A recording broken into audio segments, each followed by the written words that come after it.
everyone to the SF Bay Area School Counselors and Educational Professionals Meetup Group. I'd like to welcome our speaker, Dr. Jason Hasty, and his presentation, which is going to be called Best Practices in Counseling with At-Promise Students. Our meetup group is sponsored by CounselHero.com. CounselHero is trying to change school and college counseling as we know it by building a complete end-to-end system that automates many of the tasks counselors are asked to do in schools. This will free up counselors to spend more time with their students and impact their lives. One counselor in a school can have as many as 1,000 cases of students, but CounselHero makes it possible to serve all of these with a combination of AI and social emotional learning tests. So go check it out at CounselHero.com. With over 20 years of experience in education, Dr. Hasty currently serves as Executive Director for the Los Angeles County Office of Education, or LACO, and over LACO's educational programs. Dr. Hasty oversees 18 different schools that serve a wide variety of youth. He works closely with his schools that serve incarcerated youth, located at 2 juvenile halls and 5 residential camp schools. Additionally, he supports 9 alternative school sites that serve systems-involved youth, drug addiction, and teens suffering from serious mental health issues. Beyond the teachers and site administrators, LACO's educational programs have over 30 counselors supporting as well. In addition to his day-to-day duties at LACO, Dr. Hasty serves as a board member for the Juvenile Court Community and Alternative School Administrators of California, driving key legislation and policy in Sacramento to positively impact alternative education. We are very excited to have him, and please now give your full attention to Jason Hasty. Good afternoon. My time it's 12:05, so officially the afternoon. Again, I just want to thank Xavier and CounselHero for inviting me to be a part of this. And I'm really excited about the work that CounselHero does and just the mission. And so anybody who's new to CounselHero, look them up, and they have a lot to offer in the supportive counseling in a lot of different areas, and I'm very appreciative of that. So, and anytime I get a chance to just tell anybody really about what I personally love to do, and also what I'm working systematically to change, it's a good day for me. I'm really happy to kind of tell not only my story, but also just a story of the great work that our team here at LACO, the Los Angeles County Office of Education, are doing on a day-to-day basis. It's been, a tough year. We're starting to see things change across the state, especially in Los Angeles County, and we're excited about that change. Many of you know this last year, it's been a challenge. We've come really far, and I think, I get asked all the time about education and where we see how things have changed over the year, and we've innovated in ways that I don't think many of us thought were not just possible, but it's become a reality, just what we've been able to do in a short amount of time. We talked about it a long time. We talked about 21st century learning and how we needed to evolve, and many people were kind of stuck in so many good ways.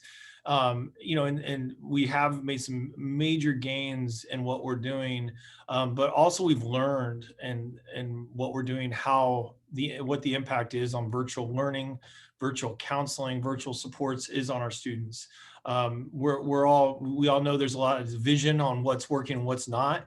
But in the meantime, I just can't say enough, just what I've seen in our own organization, the transformation, where, people were stuck, had a fixed mindset on how they were delivering education.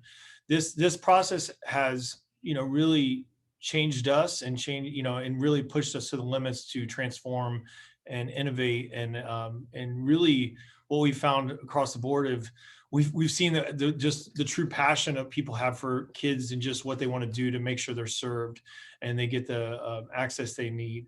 So a little bit about myself. Again, the bio is a little too extensive or ridiculous, but I do have a doctorate from USC. I am from the Midwest, and I was a transplant out to LA. I've had experience working in England. I was there for 4 years, where I taught English to the English, and so I've had extensive experience, just not only throughout the country, but also internationally. And I've been in Los Angeles again since this last stint was since 2010, and I was also teaching in Pasadena in 99 to 2006. So I've seen a lot of different types of schools, from private to charter to international, to incarcerated to specialized high schools that are just a complete whole nother world of schooling, and same thing with incarcerated. So I relish the chance to just kind of share my overall experience and where I come from, and my story. And again, for me personally, I did have an arts background. I had an athletic background, and I'm a big believer in finding a child's talent and what truly inspires them to be in the moment, to be alive, to become better than what they were before. And for me, luckily, I did have sports. I found something that, I went to school for sports. I went to school because of arts. I did not go to school to become more intelligent to go to college. That wasn't my calling, and on top of that, I was a systems involved youth. So I saw that side of the world too. And it was just, when you're down and out and you're in a hole, what does it take to get out? So I kind of come with that lens, that perspective of understanding what arts can do for us, what sports can do for us, also what it's like to really try to overcome a deficit. And many of us that are working with kids on a regular basis, we have kids that are in a deficit, and not just physically, but definitely emotionally, socioeconomically. So we're working to really, help kids get out and take down these barriers, give them the access they have a human right to overcome, and also really become who they could be. I never thought I would be where I'm at now. I had an educator, when they found out I wanted to be a teacher, they laughed in my face. It was a legit laugh in your face, like, I can't believe that's what you want to be. I had a counselor who told me I'd make a great security guard.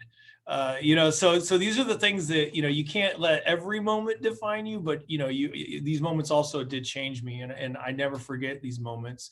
So enough about me. I kind of want to really offer this group, and thank this group for being here, but offer this group some, not only maybe some leadership support, but also some technical support.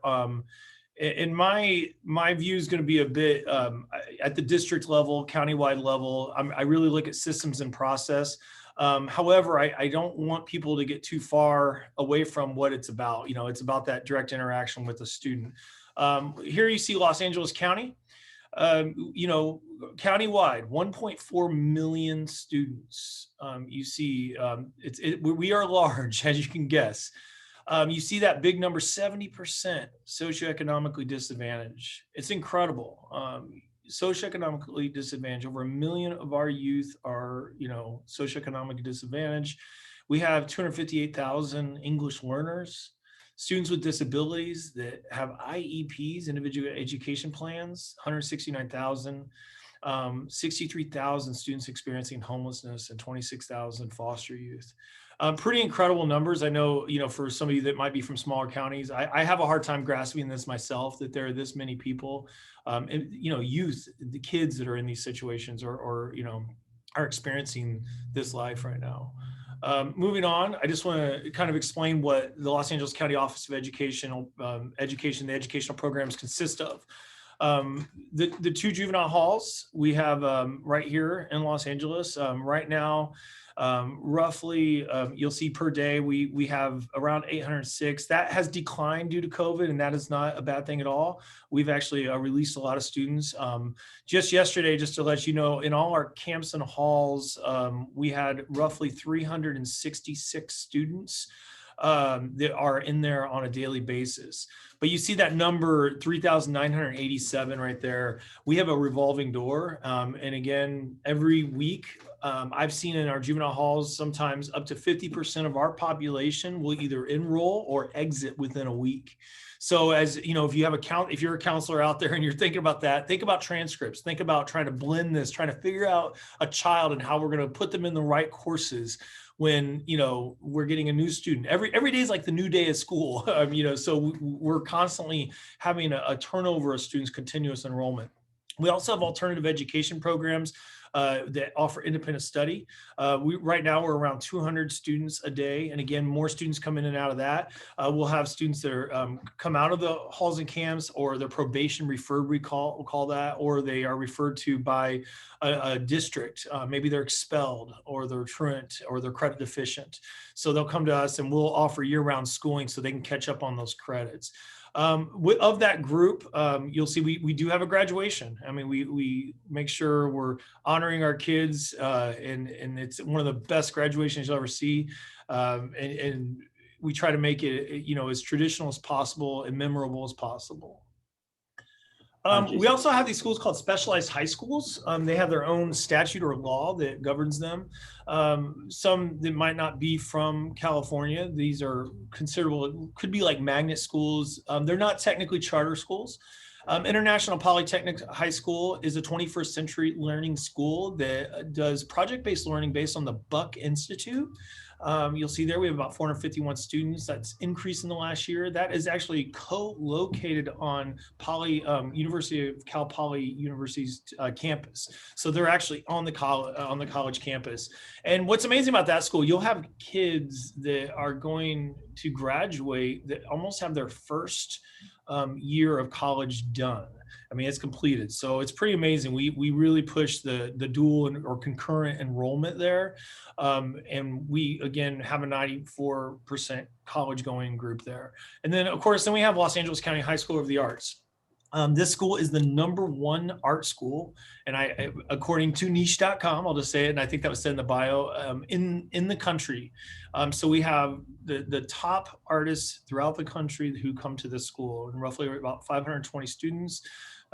We have kids coming from all over to audition to get a seat there in one of our 5 disciplines. But you can see there the level of students that are getting scholarships, the graduation rate, and quite frankly, we call it LOXA, as you see there. Anything you see, if you watch TV for more than 30 minutes today, you will see something on that television that was done by a LOXA graduate, whether it's editing, whether it's the entertainment, the actor, producer, whatever. We have amazing artists coming out of this school. And again, all these schools, you'll see they all have counseling support that I'll be talking about. So overall, I put out Promise students. We have a really deep-rooted focus on equity and access throughout LACO. That is kind of a driving force on how we make decisions and how we look at programming. Even with our staff too, we're always throwing looking at through an equity lens. Is this fair for all? Is everybody getting the support they need to get access to what they deserve? Really quick, let me move this. Okay, so some of the best practices, really quick. So know your students. When we talk about working with, at Promise students, and, these are going to be your students that are from underserved areas. This is our focus. And we have a really big drive for our school LOXA even. We want students that are coming from underserved areas to have access to this incredible arts education. Same thing with International Polytech. We want our students in our court schools to have access to rigorous high level at grade level instruction, and also just overall good services and supports outside that when we're talking about pupil services, especially with counseling. So some basics here that from my experience and what I work with throughout our organization. I want to make sure that our staff definitely know our students. They're making data-driven decisions. We're always looking at the data. We're asking questions. We're looking at data for mental health. I'll tell you right now, at our court schools, 95% of our students have mental health cases. So I know that number. We're looking at all supports that can help with mental health. We're focusing on decreasing suspensions because, if we have a high number of suspensions, what does the data say? We're always trying to look at the data around attendance. I mean, these are some basic indicators. Looking at, what are your level of mental health referrals? What are your suspensions? What's your attendance? And of course, college or career readiness based on the test scores they have. So, what do you have that data out in front of you? And also, are you triangulating that data with other things such as the student work samples, the student interviews, and is that systematic, and is there a process to it? So definitely knowing your students is huge. And once you get your data down, what is your plan? What is your vision, your mission, the overarching goals? I always say keep it simple. We try to develop 2 to 3 goals within our organization, just around instruction, around support. One of our goals is to ensure students transition successfully throughout from camps and halls back to their communities. And what does that mean? So we set some goals that we want 90% of our students or higher, we're always going for 100, that will transition successfully. Well, then we talk about the plan for that. We're going to need a process. And what is that? What resources are going to be needed? And then, of course, a big one that I talk about a lot is leveraging the resources. This is something I think that we have done well in the time that I've been at LACO, is figuring out how to really leverage all the different categorical funding to provide the resources to make the plan work. For example, and I'll get into this, we have Title I support, categorical funding to support our transition counselors. Our transition counselors are a specific counselor that supports the transition of students from the court schools and county community schools back to the district, and making sure they are showing up, they're getting into school, and then anybody who is receiving those students have all the documents they need. Another one is MOUs, memos of understanding, making sure that if you're going to have any types of supports, especially around counseling or mental health, you want to have an MOU that kind of solidifies overall liability, and it is an agreement on how all agencies will interact to provide effective services. Another one in California, if we have the local control funding formula. You would want to know how your concentration and supplemental money works, and how is it going to support the plan you put in place. So leveraging the resources is a major factor, and it really is one of the foundational pieces to make everything else work.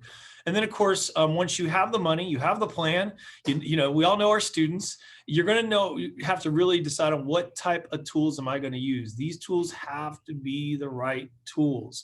And so we use, for example, we use Aries Student Information System. We looked at information systems. We had discussions around it. We looked at, what kind of plans and what strategies we were going to use, and would this be the right tool? Aries has, intervention modules. We have wellness check modules. So we know that's the right tool. And we can also run data on whether those things are happening. So the tools are critical if you're going to be really making your plan work. And of course, finally, you got to organize the work. What is the work plan? What is the goals? I'm a really big proponent of 30, 60, 90-day plans. Yes, we will have a strategic plan, most likely guided by statute, which would be your local control funding formula plan, your LCAP, or a local control accountability plan. However, you want to organize the actual day-to-day work. Who's doing what? What does the workflow look like? Does everybody understand if this happens, we go here. If that happens, we go there. So organizing, conceptualizing the workflow is critical to success when you're working, for as far as best practices. Okay, and I'm gonna break these down a little bit more. If we're talking about knowing our students, and I do want to stop because if there's any questions, please, Xavier, you can interrupt me, but I want to make sure if there's any questions people can ask. Okay, so know your students. Let's just talk about this a little bit more. I live by the phrase, they don't care what you know until they know that you care. You'll see that in my signature in my email. It's a big one. I've always noticed this. When working with all my students, especially at Promise students, I always tell the story about Jose, one of my students who showed up to my final. I'll never forget. Jose showed up to my final, and he missed a lot of school because he had 3 different reasons he was not ever at school.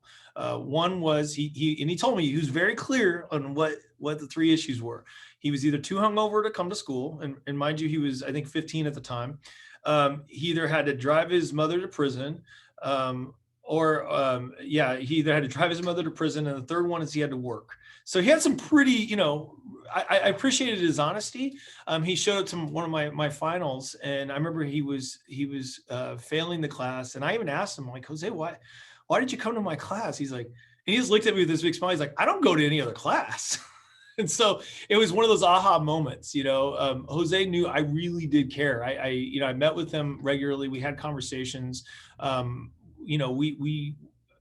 was able to find out a lot about his family, and he had somebody that he could come to my classroom, he could feel safe, and so therefore he finally, once he knew that I was there and I did care, we were ready to work together, and we moved in the right direction.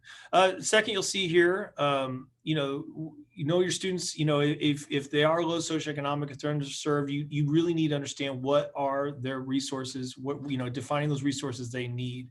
Systems involved is another big one. If you're working with systems involved youth, I tell everybody, you can't be quick to judge. As a counselor, you're gonna receive these transcripts, and you might have 7 different schools on a transcript, and you're gonna have to make sense of that.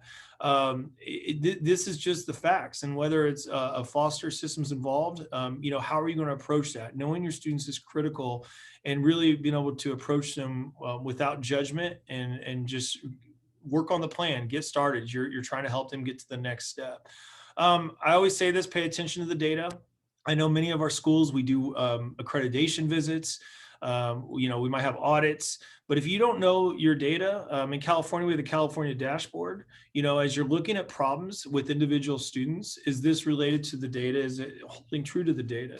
So, knowing, what kind of supports are tiered, and if we're looking at a multi-tiered system of support, would support this based on the data you have. And I've already said it, and I'll say it again: triangulate, triangulate, triangulate. We did not put a student in a class based on one test score.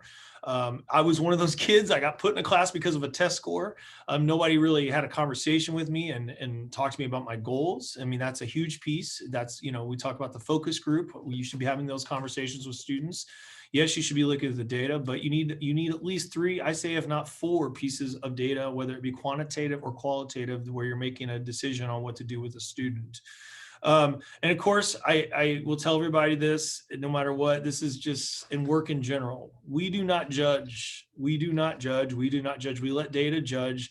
We let the facts judge. And it's very easy to let the student and or other, as you see the data and you're talking to students, it's huge. Like, and you'll have students, like I have an F, they'll be crying, they're upset.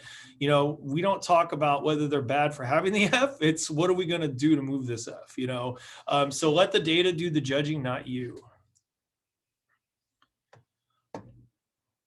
So the next part, I want to talk about a little bit about the plan, mission and vision and goals. As a counseling team, it is critical. And again, if you're a counselor or wanting to be a counselor, it's critical to have a plan at the site level. If you're at a school, a high school, a junior high, college, what are we doing at the site level as far as our counseling mission and vision and overarching goals? At some of our sites, we have up to 5 counselors that are working in conjunction. That is a team. A team needs to have a common understanding of what we're going to do and how we're going to do it. So here's just a quick example of Barry J. Neidorf, counseling department. You'll see right there the mission statement. They're going to provide students with positive academic experiences comprised of college and career readiness by utilizing students' unique talents, etc. I'm not going to go through it all. And in reading this, I just love playing this trick on people. A few years ago, this principal won Principal of the Year in the region. I nominated him at the time, and he won it. And I loved when I got up to give the speech. This is Barry J. Neidorf. It is a juvenile hall. However, you'll see here that these goals are not much different. We really push our teams to, be, pushing our kids. They should be 21st century learners. We're not going to water our services down in any way. And I should not be able to see a difference between a juvenile hall expectation and the best school in the nation's expectation. And quite frankly, we have the best art school in the nation. I want to see the same quality of what we're trying to do, at Barry J. Neidorf. And I always say that. So making sure you have that mission, that vision, those goals. We actually did a study, a group, strategy session with this group. It's a small group, but it was really beneficial, and it got everybody on the right page. Back to leveraging resources. I'll just tell you, here's some numbers I'm throwing out there. We have 34 total counselors in our program. And that's within all those schools I was talking about, from juvenile halls, camps, and in specialized high schools. We were able to use our Title IV funds. That's a federal dollar. They are used for wellness and or technology. We actually brought in 3 wellness counselors who are, 2 of them, one's at each juvenile hall. And then we also have one at our county community schools who rotates between about 9 different sites. But their overall arching goal for them for wellness is working with students, doing classroom presentations, and also overseeing sexual reproductive health education. That is a huge one. And we call that California Healthy Youth Act CHI compliance. We use Teen Talk curriculum. They're going to oversee the implementation of that with our classroom teachers, and they're making sure that students are getting those services, and they're getting the curriculum as mandated by statute or law. So we're also having them do regular healthy choice around nutrition program. They do healthy choice presentations with the kids as well. So this is just a huge step in the right direction. It's new for us. So we're really excited about the work that our wellness counselors are doing. But again, how did we do that? We leveraged the Title IV resources, and this is how we brought them on. Again, Title I, you'll see we have Part D, and if you're an administrator, you might know, we have 14 behavior and transition counselors. Of those 2 right there, behavior is our newer one. We had an idea. We were looking at psychiatric social workers, and then, as we kind of discussed it further, we moved it into more of a counseling PPS credential position. And so what we wanted, because we looked at the data, as I've said, triangulate, we were looking at the data, we did have an increase in suspensions. And so we were trying to figure out how we can get people more adults working with kids to de-escalate and intervene in situations, so we don't get to that point where we have to suspend them. So the idea of the behavior counselor came about, and to this day, I mean, it's been an amazing transformation, I think, for many schools. Even during the virtual environment, you could see our behavior counselors intervening in situations, even in the chat box when a virtual session's happening. They also will have, they'll push in and talk to the kids, just like the wellness counselor will talk about healthy eating and nutrition. The behavior counselor will come in and talk about PBIS and positive behavior interventions and supports. And they do a lot of motivational pieces, and they also work with the kids who are in crisis. So we have them trained on nonviolent crisis intervention, and it's just a really good piece. And then transition counselors I talked about. We also, through our academic counselors, that's our local control funding formula. You heard me say those terms, supplemental and concentration. This is how we brought in and supported a lot of our academic counselors through this. And that's really what we call our general funding. As far as support to these 34 different counselors, we have 4 counselor assistants, and they're funded through Title I. And they support with, the scheduling, the appointments, and making sure kids are moving along and they're getting enrolled appropriately.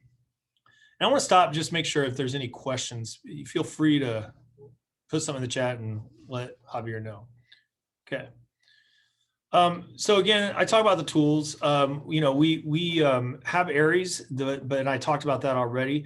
One of the most amazing things that we have created in Los Angeles County with the Los Angeles County Office of Education, first of all, our technical department is incredible.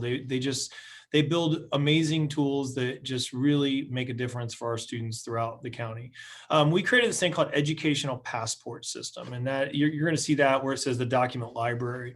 So what that is, we have a MOU, and again, I go back to the leveraging the MOU. We have an MOU with every single district. We have 80 districts in LA County, so we have an MOU with each one of them that allows us to do information sharing through this database. So Aries is the front line. That's what people are putting in when they're doing the direct services. Well, this also goes into what's called our educational passport system, the document library. So when a student is in our system, they might be in a court, school, hall, or camp. As they're in there, we would put an individual learning plan within educational passport system. And any document they would have, such as their transcripts, test scores, anything that's relevant, will also go into this documents library. And so if that student were to go back to, let's just say, LA Unified, what we can do is we have some follow-ups. We make sure that the person knows they're coming and all that stuff, the PSA counselor. However, what they can do is they go into the same database through their login, and they will have an exit packet of that student and every document they need to place the student in the appropriate courses, to look at their goals and minutes on meetings they've had, and it's all there. They have access. So information sharing is incredible, especially with this. So when I talk about having the right tools, well, this is the right tool, and it's become the number one tool our counselors use to ensure information is getting out there, and students and districts, when they're receiving students, have accurate information. Okay, so just I talk about organizing the work, and instead of just talking about it, I'm also showing you. We put together plans because with all these different counselors, I'm sure you're like, wow, how do we do all this? Well, we break it down, and this is just, if I were to show you this whole document, it's very long. But again, I say daily, and I actually had this conversation with our team. We need to know what the expectation is for everybody daily, weekly, monthly, quarterly, and annually. And I'm like that. I'm a planner. I like to have it all out there so we know what expectations are happening for everybody. And this is just an example of how we organize the work. So as you know, you have your goals, your missions, but what am I going to be doing every day? And I want it to be very clear. So here's an example of what we did with wellness counselors, all the way to, we have our especially high school counselors, which are specialized high schools. So daily, what they would be doing, and if you were to go down, you would see monthly. So I can't say that enough. If you haven't done this for yourself, it's definitely important. You need to make sure you have a plan, because counseling is tough because you get pulled into fires all the time, and when that there's people calling you, but you want to always have that big picture, that matrix of what you're doing, so you're able to check yourself and always go back in and review, making sure the work continues, and it's also strategic and it's effective. So here's the other one. When we talk about organizing the work, this is, and I said that earlier about the workflow. So when we were tasked to start the aftercare process for how we were going to transition kids back into the community, we had to come up with a sequence, like who does what when. And so this is just a simple example. We have a lot of different examples like this on different processes we do throughout our organization. But again, you can see here, we try to look at it from the student's perspective. And maybe that's something again, just giving you guys advice.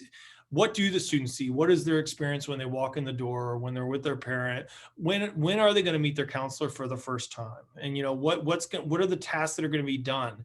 Based on that interaction, what's going to happen next? So right here, you can see we have an arrival. A student comes into one of our schools, and and sadly that would be through an arrest of some type, or adjudication, we call it. And then we would do what's called an MDT, and it's actually an ILP2. And you see that MDT or whatever. We would have after a certain point in time, they're going to go into the educational passport system. They're going to create an individual learning plan, and then we're going to have an initial multidisciplinary team meeting. And so what that means is that me, the counselor, any agency partner, and if you're talking about a traditional school, you might have a teacher, a bit like an IEP, individual education plan, but we're really going to talk about the pathway of the student throughout their education career, and where they're going to go and what supports they're going to need. And you'll see that it goes to the next step. Then we have transitional, which usually happen about 60 days before release. And then of course you have release, and then we start doing follow-ups. And so we want to make sure, did the plan happen as we, according to what we said we were going to do? And I can't say that enough. We have kids that transition to college, and it's like, well, do we have a process? Do we have a database? Some use Naviance, I know, but do we know that they actually got to college, and are they persisting in college? That is another piece that we've looked at, as we're looking at our entire process. We look at persistence data as well.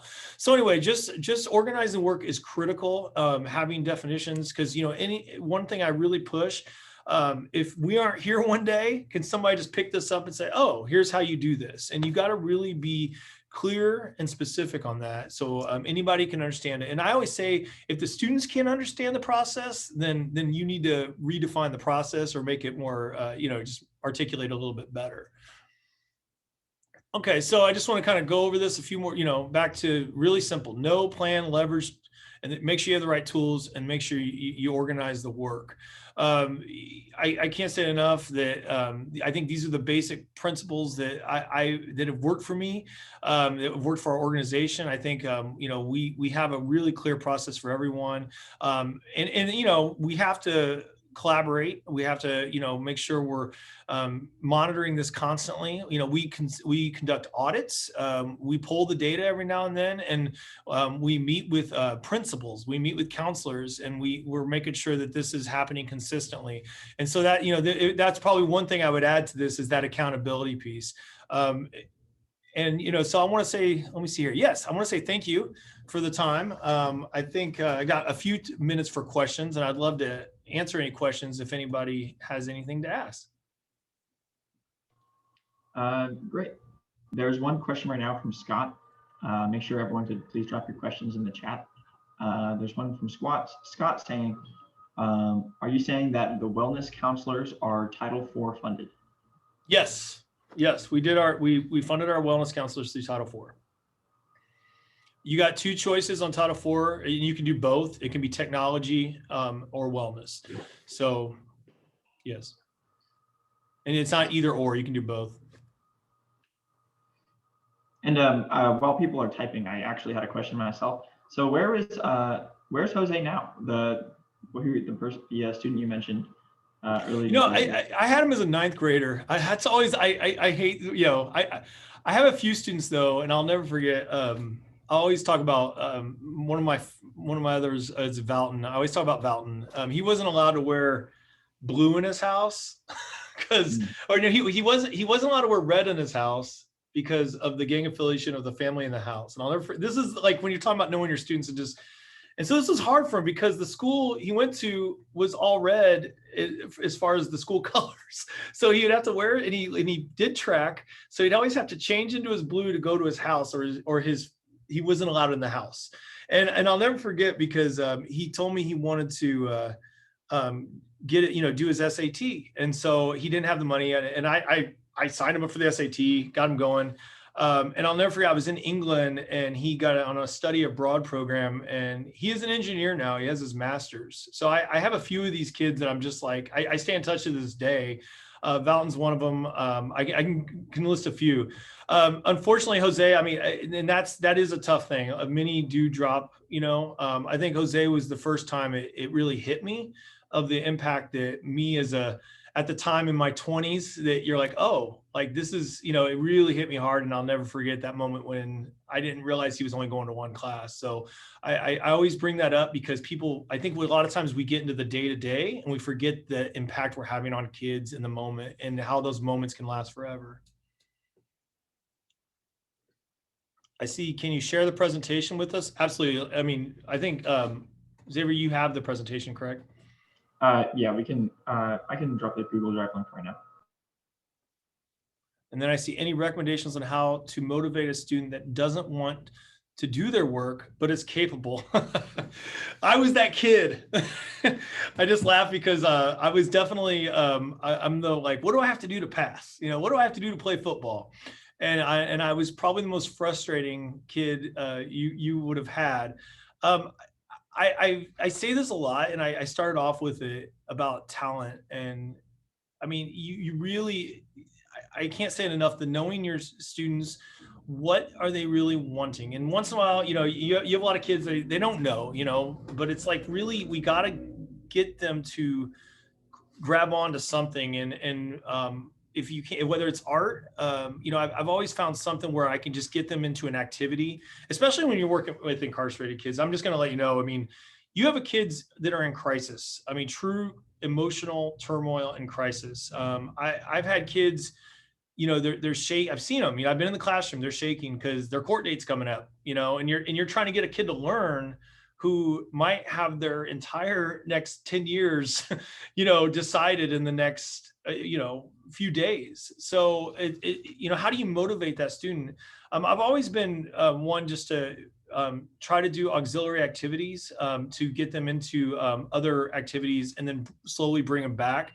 So, again, I luckily I played football, and I would definitely be the guy out there that would start playing football with kids, playing basketball, or, just start talking to them and then just kind of bring them back.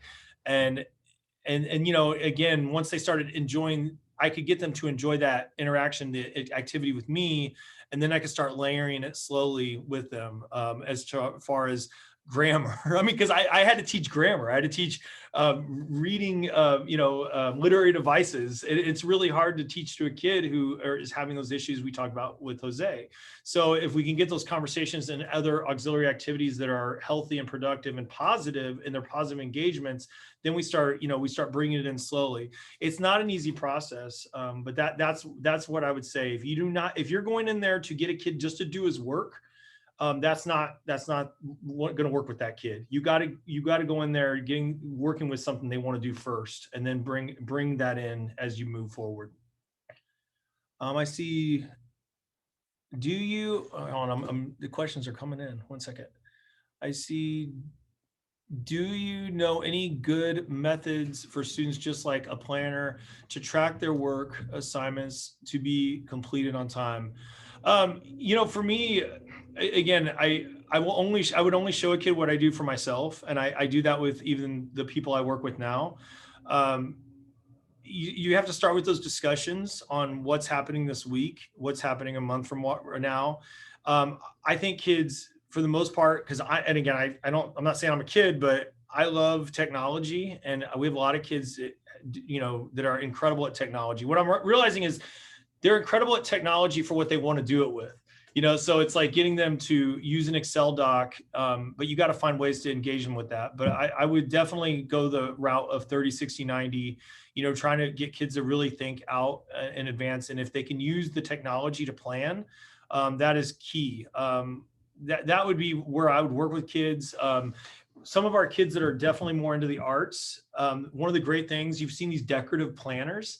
If you got a really good artist, I would definitely go that route with a kid who's going to want to use one of those decorative planners, and make it an activity with them or the class.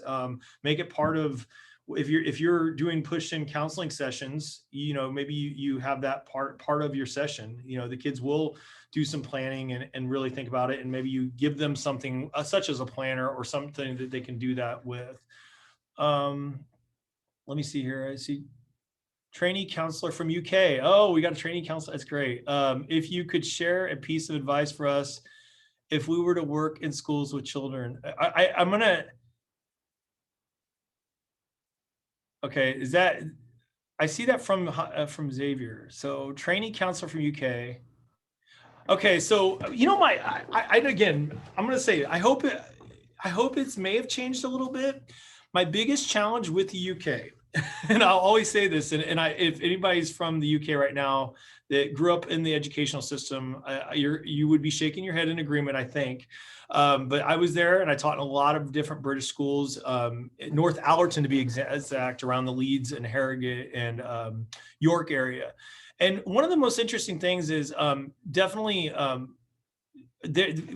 noticed that kids, they track early on. And once you get tracked, I think you take your 6th grade assessment, then you have your level sets, and everything works up to whether you're going to take your final exam, and that's usually year 11. The challenge with that, I just noticed, because I was teaching, and I'll tell you, I was teaching 10th grade English to what's called and I understand in England you have set 1 through 6, and everything. Set 1 would be like your college prep honors, all the way to set 6, which is going to be moderate to severe special ed, something like that. But I had a set 3, and that was one of my problems, where you give targets, and you give targets for kids as to what grade they should get. And I was asking my colleagues when I was in England, I'm like, what should I give for my targets for my set 3s? And like, B's and C's. And I was like, what's going on here? What do you mean B's and C's? What if they get an A? They're like, well, they don't get A's. They should get a C, a B and a C. Because I had the hardest time wrapping my American brain around targets. So I did what I was told. I gave them B's and C's, but I said, if we did this in America and we told kids the highest grade they were going to get is a B or C, we would get called into the principal's office and we would have a lot of complaints. And I did get laughed at about that. And the exact comment came out saying, "You and your Barack Obamas thinking everybody can make it." and I think as far as that was really hard for me, because I think, I just don't think that way. I'm a very hopeful person. I do believe like any kid can achieve. And so as far as keep that mindset in my, at the forefront. I think we cannot have a fixed mindset as to what kids can do. And we always got to be in their ear constantly. It's almost like a brainwashing technique that they can be better, that they can move up. They have that ability. They have that control to do so. And I can't say that enough. And when I hear anything opposite of that, it really makes me mad. It actually has motivated me through life to prove people wrong. So that's kind of, I want you to think about that if you're a trainee counselor from UK, because we shouldn't be fixed. We shouldn't be stuck in set 3, and accepting a B or C. I'm looking. Yeah, I'm getting some comments. It's funny. Yes, I agree. They set limit already until, yeah, it's very challenging. And in some cases, America does too. I mean, we do it in the American system in many ways. It's just different. All right. It looks like, unless there's any more questions, looks like that's about it. But thank you so much for Jason for your time, and thank you everyone else for coming. The SFA Area School Counselors and Educational Professionals group, we try to hold these talks to keep you guys informed on the latest news from our field, or just from a different perspective like you heard today. If you haven't already, please make sure to join our meetup group. The link is in the chat, and as well as the link that you clicked on to come here. So make sure to just join that group. And also make sure to come to our next speaking event, which will be on March 15th at 4 p.m. It'll be featuring Curtis Cox. So thanks to everyone, and have a good rest of your day. Thank you.